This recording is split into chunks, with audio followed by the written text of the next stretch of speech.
Voilà, bonjour à tous. Soyez bénis. Je suis contente d'être parmi vous. Et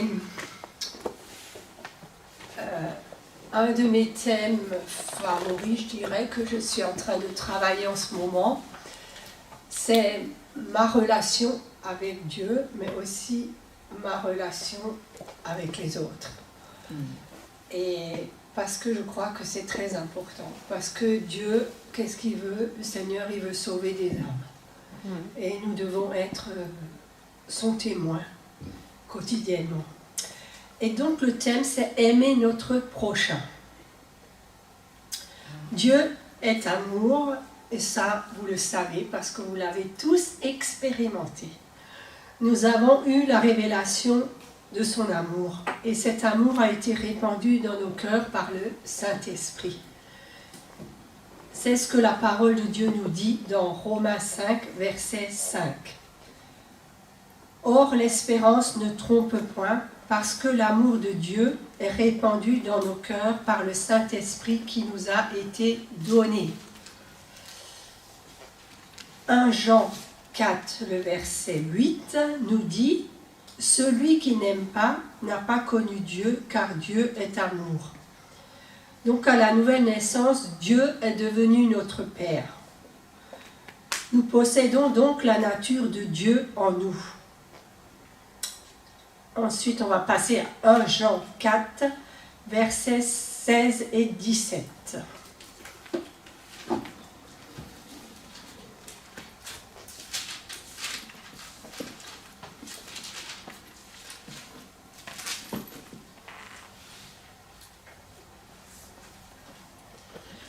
Et nous avons connu l'amour que Dieu a pour nous, et nous y avons cru. Dieu est amour, et celui qui demeure dans l'amour demeure en Dieu, et Dieu demeure en lui. Tel il est, tel nous sommes aussi dans ce monde. C'est en cela que l'amour est parfait en nous, afin que nous ayons de l'assurance au jour du jugement. Donc, tel il est, tel nous sommes. Donc nous sommes remplis de l'amour de Dieu et n'hésitons pas à le partager. Parce que nous possédons la nature de Dieu en nous. Ce qui veut dire que l'amour divin, il règne dans nos cœurs, qui règne dans notre esprit, dans notre être intérieur, et cela devrait devenir naturel pour chacun de nous de marcher dans l'esprit. Et de marcher dans l'amour. Parce que quand on marche dans l'esprit, forcément on marche dans l'amour. Donc pour aimer notre prochain, nous devons savoir que l'amour de Dieu vit en nous, parce que si on ne sait pas, on ne peut peut-être pas le partager. Si on n'a pas eu l'amour de Dieu, je pense qu'on ne peut pas le donner comme Dieu voudrait qu'on le donne.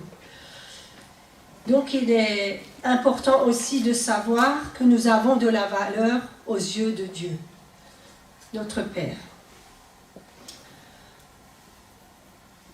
Matthieu 6, verset 26 nous dit « Regardez les oiseaux du ciel, ils ne sèment ni ne moissonnent et ils n'amassent rien dans des greniers, et votre Père céleste les nourrit.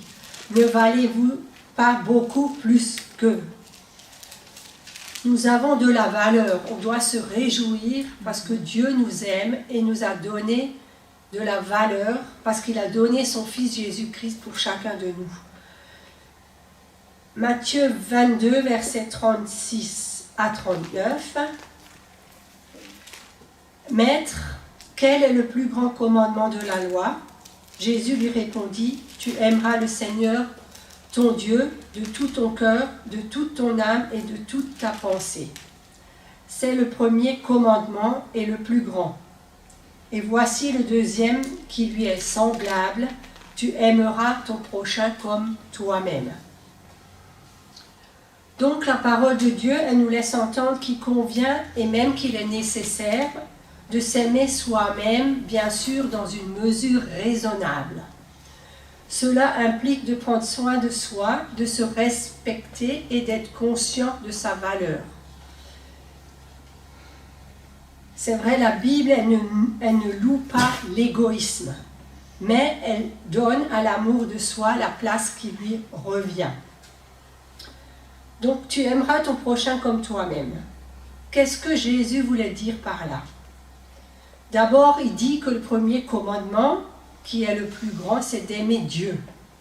Notre priorité première est Dieu et aussi de lui consacrer notre vie tout entière.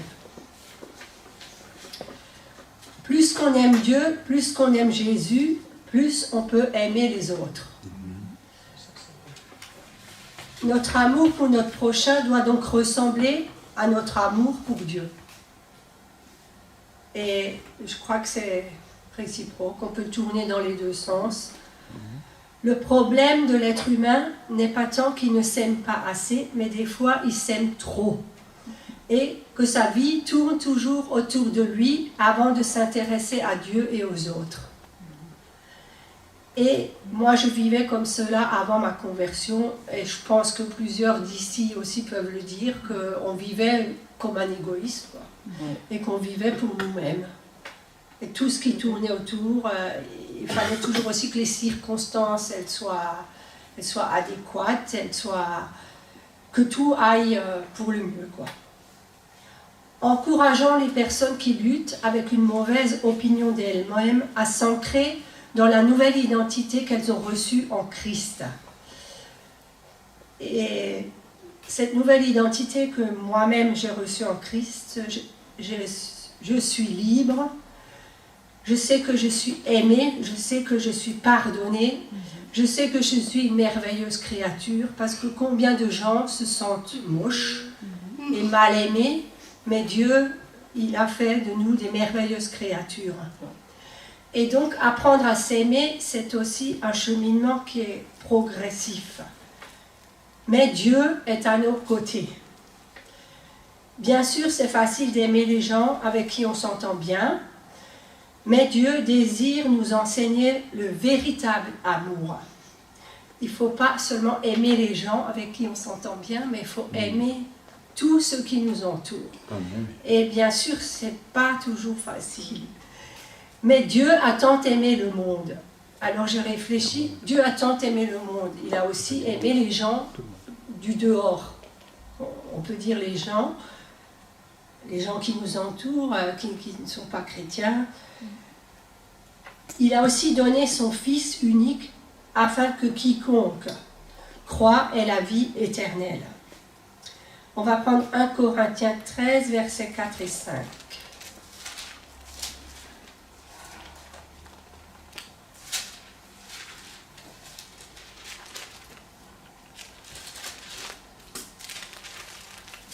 Moi particulièrement, j'aime beaucoup ce chapitre.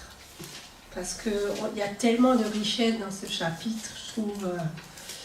Alors, 1 Corinthiens 13, 4 et 5. La charité est patiente. La charité, c'est l'amour, vous le savez. Elle est pleine de bonté. La charité n'est point envieuse. La charité ne se vante point. Elle ne s'enfle point d'orgueil. Elle ne fait rien de malhonnête. Elle ne cherche point son intérêt. Elle ne s'irrite point. Elle ne soupçonne point le mal. On va aller jusqu'au 7. Elle ne se réjouit point de la justice, mais elle se réjouit de la vérité. Elle excuse tout, elle croit tout, elle espère tout, elle supporte tout. Et dans ces versets, moi ce que j'aime particulièrement, l'amour ne cherche point son intérêt. Combien de personnes cherchent leur propre intérêt? L'amour ne fait rien de malhonnête. L'amour ne s'irrite pas. Combien de fois on s'irrite? L'amour ne soupçonne pas le mal. C'est vrai que des fois, sur certaines personnes, on se fait un peu des films et je pense que chacun de nous, ça arrive, nos pensées, on se dit oui, on soupçonne le mal, alors que la personne, c'était pas du tout ça ce qu'elle voulait faire. Et quand on saisit ces 4 points, vous comprenez qu'il est possible d'aimer n'importe qui. Et surtout, quand vous les mettez en pratique, alors vous commencez réellement à grandir, à devenir une personne mature et à comprendre ce que signifie aimer son prochain. Donc, je vais parler un peu de certaines personnes. Aimer les personnes qui sont difficiles. il y en a de plus en plus, car la société dans laquelle on vit devient de plus en plus difficile et impolie. Ouais. Et ça, dans mon métier, croyez-moi que vraiment j'ai vu la société se dégrader. Parce que c'était pas comme ça il y a 20-30 ans. Et les personnes, c'est vrai, sont de plus en plus froides et distantes. Donc, devons-nous les rejeter? Ben non, nous, on ne doit pas les rejeter. Et l'impolitesse est chose courante dans ce monde, vous le savez très bien comme moi, au travail, dans les familles, dans la rue. Quelle doit être notre réaction face à ces personnes? Ici, la parole de Dieu, elle nous dit que l'amour, c'est quelque chose qui est plein de tact. Donc, ne répondez pas à des personnes qui vous agressent par des manières grossières, parce que vous allez attiser le feu. La Bible nous enseigne à vaincre le mal par le bien. Et vous pouvez aussi bénir chaque personne que vous allez rencontrer au cours de la journée. Et souvent, moi, je fais ça, pas d'une manière systématique ou comme une prière répétitive, mais vraiment du fond de mon cœur, j'ai dit, Seigneur, bénis les personnes que je vais rencontrer, que je puisse avoir une attitude d'amour, que je puisse les aimer et que je puisse solutionner leurs problèmes, parce que toi, tu es un Dieu de solution et tu habites en moi. Proverbe 15, verset 1 nous dit « Une réponse douce calme la fureur, mais une parole dure excite la colère. » Proverbe 17, verset 14 « Commencer une querelle, c'est ouvrir une digue. Avant que la dispute s'anime, retire-toi. » Donc ça veut dire avant que ça chauffe, retirez-vous. Et des fois, je me dis, des discussions un peu inutiles, ou quand on sent la dispute qui arrive, vaut mieux fermer sa bouche et se retirer, comme dit la Bible. Donc, que le Saint-Esprit nous aide à répondre à la grossièreté par la douceur. Ce n'est pas parce qu'une personne agit mal envers vous que vous devez agir de même. Donc, en premier lieu, on doit apprendre à écouter ces personnes difficiles avec calme. Répondez-leur avec douceur et bienveillance et vous verrez qu'immédiatement la personne en face de vous se raisonne et se calme. L'amour apaise bien des situations. Alors, Proverbe 18, verset 13. Celui qui répond avant d'avoir écouté fait un acte de folie et s'attire la confusion. En fait, ce verset ne m'avait jamais parlé jusqu'à... Enfin, je ne veux pas dire jusqu'à aujourd'hui, jusqu'à la semaine dernière.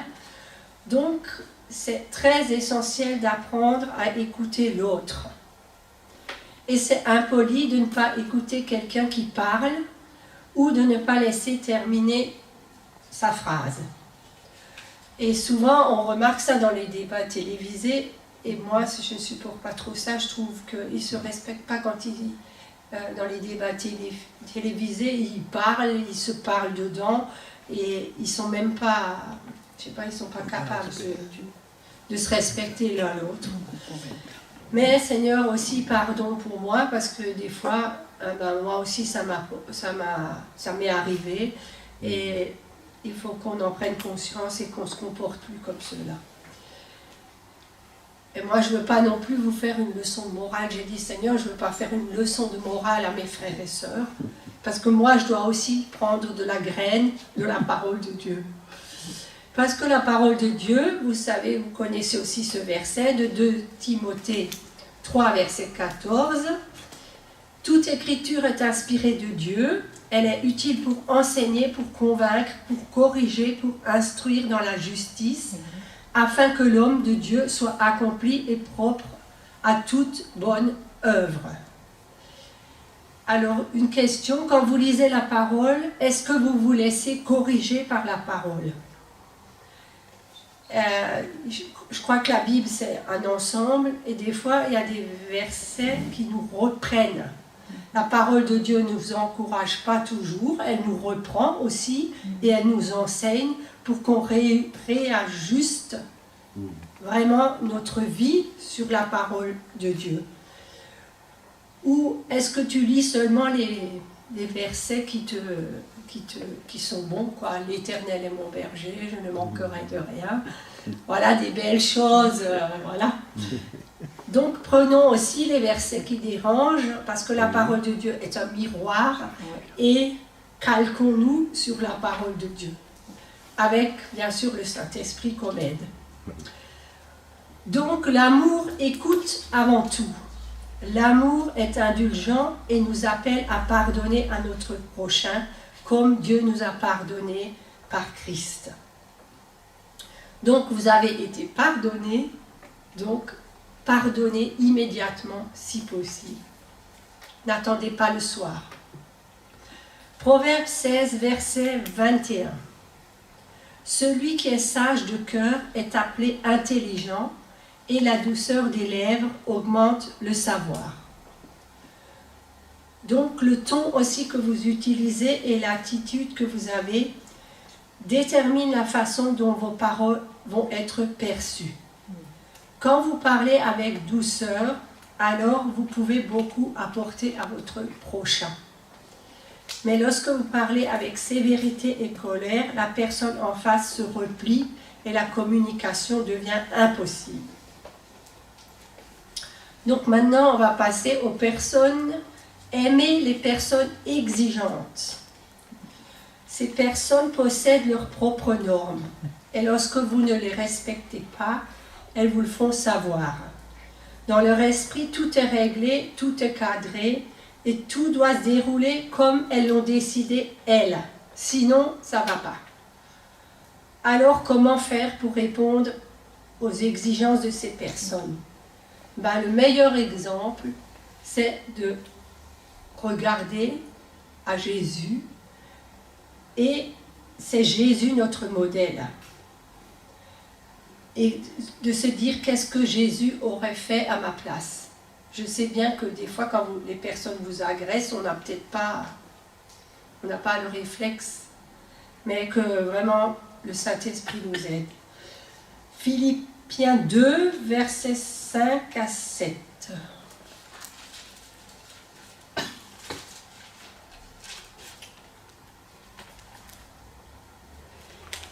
Ayez en vous les sentiments qui étaient en Jésus-Christ, lequel, existant en forme de Dieu, n'a point regardé comme une proie à arracher d'être égal avec Dieu, mais s'est dépouillé lui-même en prenant une forme de serviteur, en devenant semblable aux hommes et ayant paru comme un simple homme.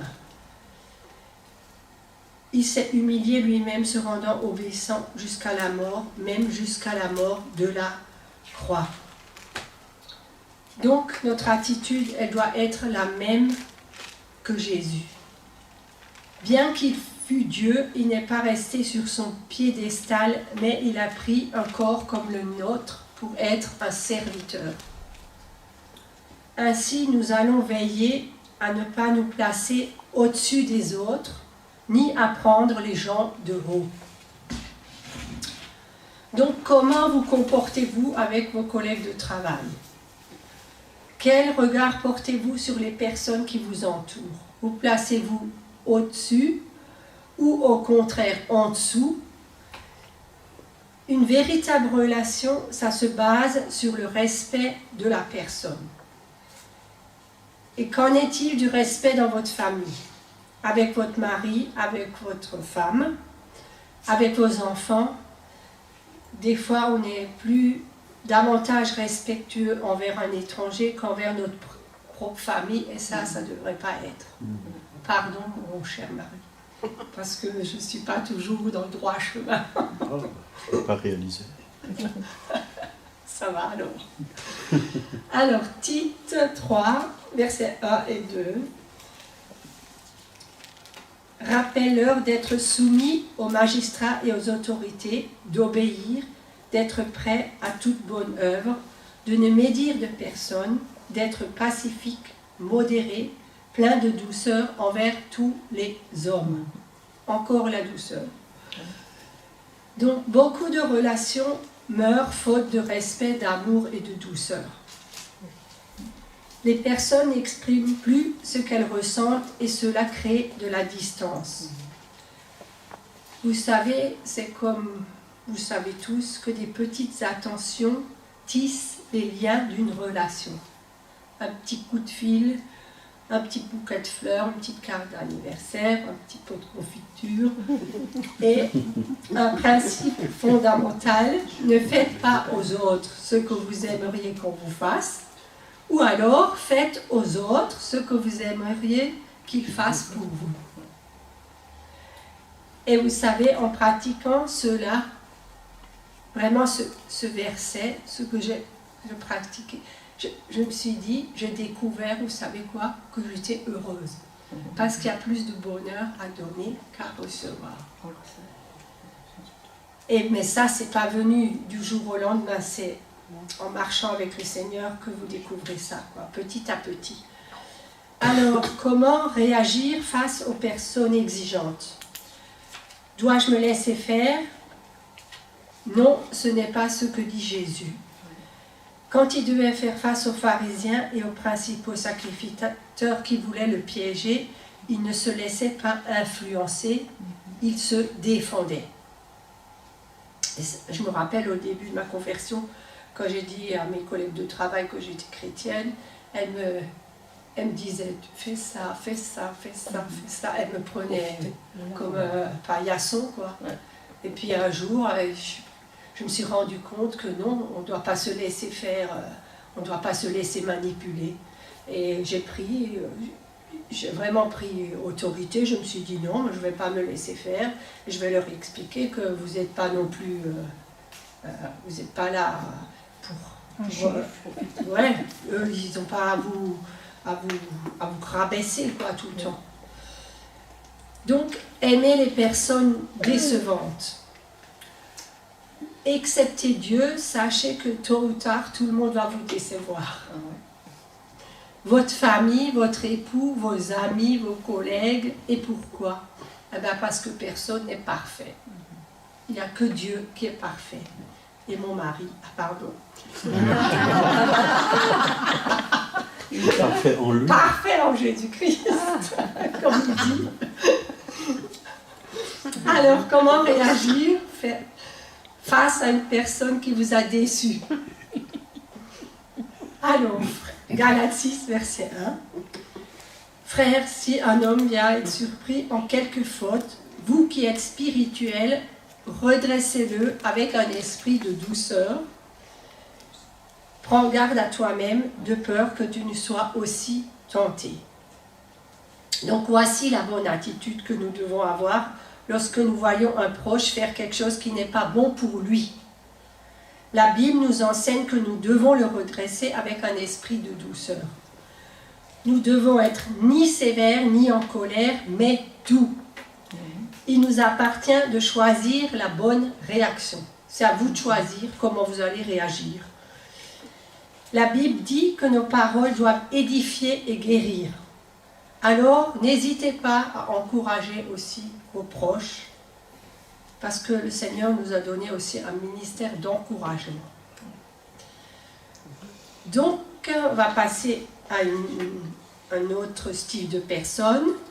Aimer les personnes destructrices. Donc ça, c'est le point le plus délicat, car il s'agit de personnes qui vous ont fait du mal. Et qui, de nous, n'a jamais eu des personnes qui nous ont vraiment fait du mal? Et comment aimer les personnes qui vous ont blessés, qui ont eu des propos haineux ou mensongers à votre égard, qui vous ont manipulé? Et ça, c'est difficile car elles ont causé des blessures en nous et qui parfois ne sont pas toujours guéries en nous. Mais voilà comment on doit réagir. Premièrement, on ne doit pas vivre avec ces blessures en ruminant sans cesse le mal qu'elles ont pu vous faire.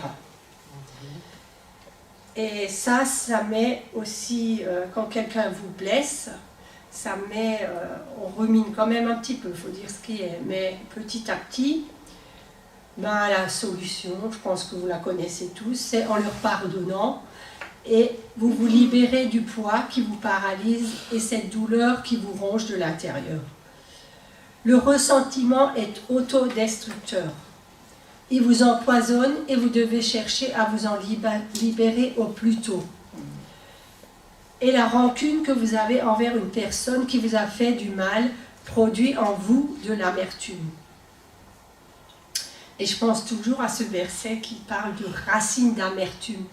Et quand je fais mon jardin, vous pouvez être sûr, quand j'arrache les mauvaises herbes, si vous n'arrachez pas la mauvaise herbe avec sa racine, ça revient. Et je pense toujours à ce verset. Et je dis, Seigneur, que aucune racine d'amertume soit dans mon cœur vis-à-vis de quelle personne que ce soit. Hébreux 12, verset 15. Veillez à ce que nul ne se prive de la grâce de Dieu, à ce qu'aucune racine d'amertume, poussant des rejetons, ne produise du trouble et que plusieurs n'en soient infectés. Donc Dieu nous appelle à pardonner. Vous avez reçu le pardon, donnez le pardon. Vous savez, le pardon, c'est vraiment une puissance qui nous libère. Et Dieu nous appelle à vivre libre. Et les blessures du passé ne doivent pas impacter votre vie d'aujourd'hui. Vous devez vous en libérer et ça dépend de vous. Vous savez, le pardon, c'est aussi une décision qu'on prend. Je décide de pardonner. Ne laissez pas le passé gâcher aussi votre avenir. Libérez-vous afin d'aller librement de l'avant. Parce que sinon, vous allez rétrograder dans la foi. Il faut aller de l'avant. Et j'ai pris 2 petites citations que j'aime bien. D'ailleurs, une fois, j'avais apporté quelque chose sur le pardon. Le premier à demander pardon est le plus brave. Le premier à pardonner est le plus fort. Le premier à oublier est le plus heureux. Donc, si vous pardonnez, vous êtes heureux. Donc, pardonne aux autres, non pas parce qu'ils méritent le pardon, mais simplement parce que toi, tu mérites la paix. Vous méritez tous la paix. Donc, pardonnez quand on vous a offensé.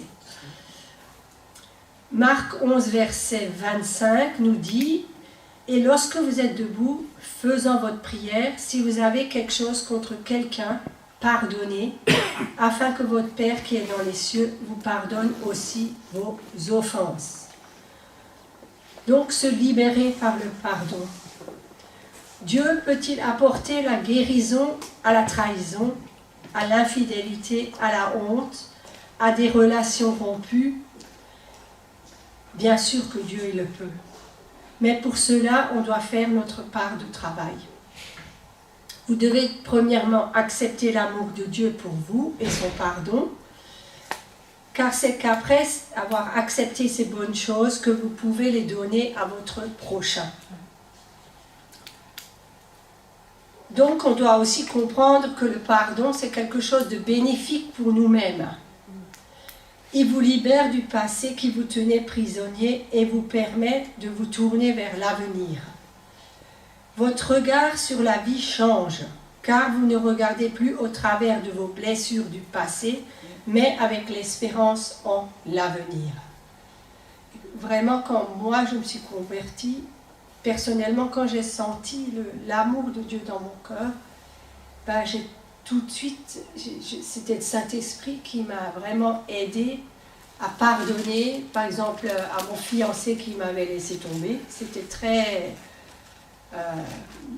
normalement, ça aurait vraiment dû impacter ma vie je veux dire, normalement, j'aurais dû faire une dépression, quoi. Tellement j'étais dans un état négatif.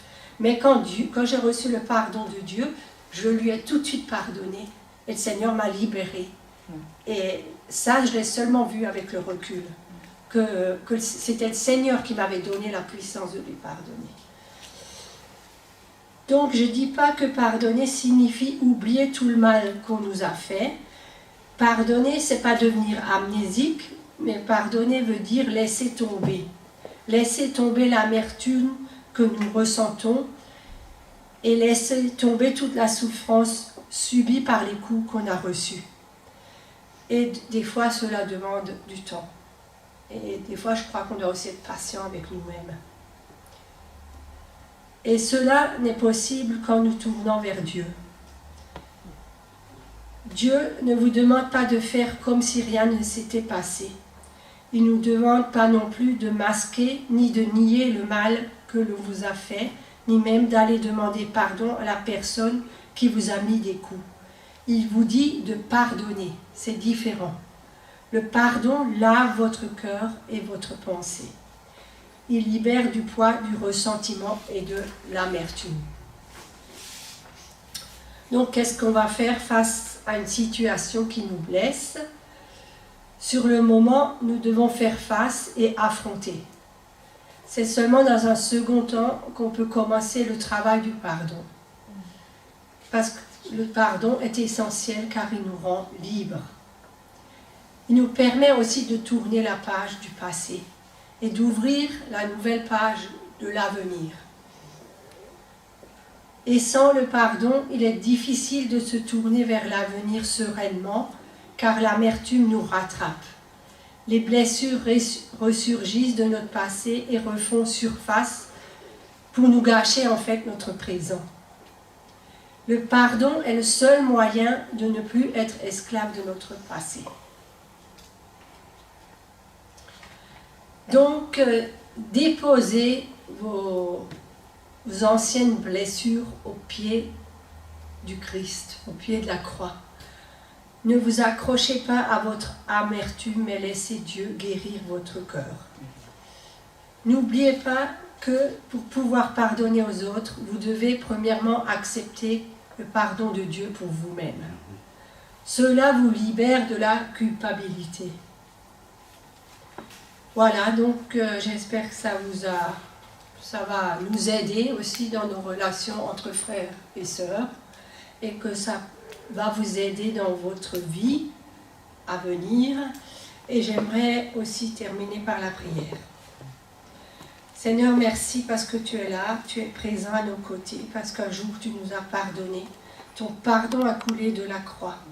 Merci Saint-Esprit parce que tu aides chacun de nous à pardonner à notre prochain, mais aussi à nous aimer entre frères et sœurs, à aimer les gens du dehors, parce que toi, Seigneur, tu les aimes et tu veux les sauver.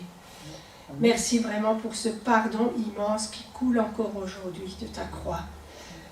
Que nous puissions aussi pardonner aux personnes qui nous ont fait du mal. Seigneur, merci parce que nous ne voulons plus être sous le joug du passé qui nous empêche d'avancer. Mais aujourd'hui, c'est un jour nouveau, tourné vers l'avenir. Et tu as de l'avenir et une espérance pour chacun de nous. Que nos mauvaises expériences du passé ne viennent pas aussi gâcher nos expériences d'aujourd'hui. Donne-nous de partir sur des nouvelles bases, d'avoir un cœur de chair et pas un cœur de pierre. Seigneur, tu nous as aimés en premier et tu as déversé ton Saint-Esprit en chacun de nous. Tu as déversé ton amour dans nos cœurs. Donc, aide-nous à aimer notre prochain. Au nom de Jésus, Amen. Amen.